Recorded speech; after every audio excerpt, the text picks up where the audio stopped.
Okay, Mix naman. Based on, of course, lahat naman kayo very active sa Instagram. Pero sino sa tingin mo ang go-to photographer ng Nations Girl Group? Feeling ko si Stacy. Wow. Kasi magaling yun ako mag-picture eh. So, so kapag gusto ni Stacy ng picture, kaming dalawa magkasama. Siya yung nag-picture sa akin most of the time sa tour. Yeah. Kahit nung Philippine Arena. Oo, sa Philippine Arena rin. Talagang binuhat niya yung sarili niya. Oo.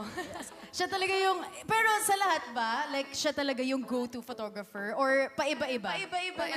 Yes. Kasi madami kami and we want to make use of the time. So hindi man pwede antayin namin yung isang person. By partner. So parang by partner or by like sino maganda yung camera. Or kay Kuya ganon. Nelsie. Yes. Parang final duo. Ganun ang peg natin. Okay. So, okay. Ito naman, for Colette.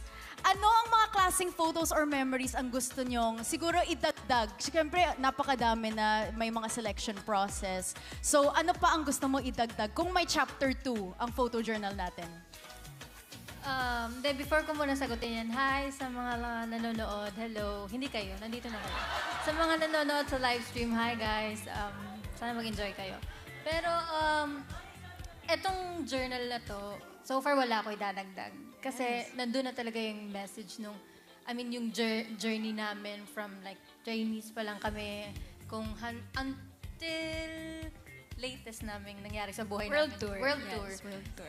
Kung may chapter, pag na-sold out nyo lahat yan, ha? May ano yan. Malay nyo, di ba, volume 2? May volume 2 tayo.